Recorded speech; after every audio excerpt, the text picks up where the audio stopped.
Well, not everybody had a radio at that time, but we did have one, and my granddad had one. So late in the afternoon on December 7th, he came walking up to our house and asked if we had heard it, and he was afraid that his son was in it, and he was, because he was on the Arizona. Well, I lived in England, and so we knew 1939 it was, and I think I was in school at the time, and they told us, and we just couldn't believe it. And so a lot of things were happening, and I don't recall, but we ended up, each one of us back home. And from there on, it was a little chaos. I don't recall exactly, but I was too young to go in the service. But when I was 18, they were already drafting the girls, and so we had quite a large army of girls that volunteered as well. I was drafted into the army. Okay.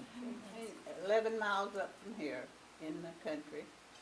And I can't remember unless it was, we did have a radio, battery radio. So it probably was the radio that we heard that the war was going on. They declared a war. Back then they declared a war. I was in the 10th grade when the war started.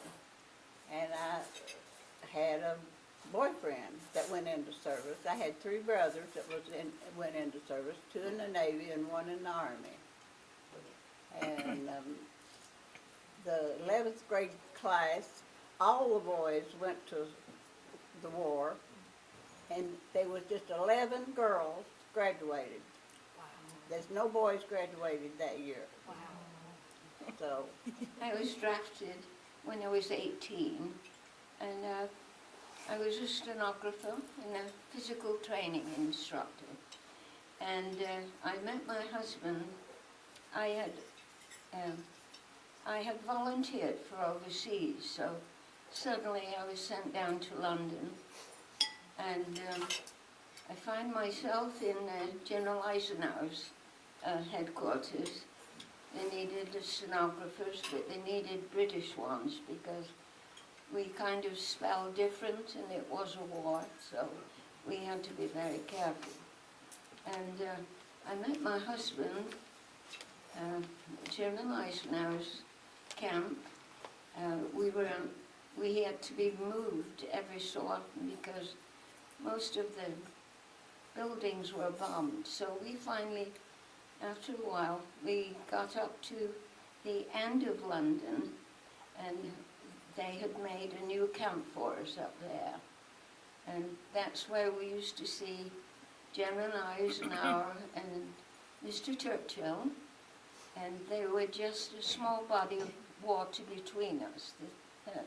We were on the Thames. My soldier I'm talking about is James Milton Robertson. He is my uncle, and the BFW post is named for him. He was my mother's youngest brother, and he was on the Arizona and had been for about 6 years at Pearl Harbor.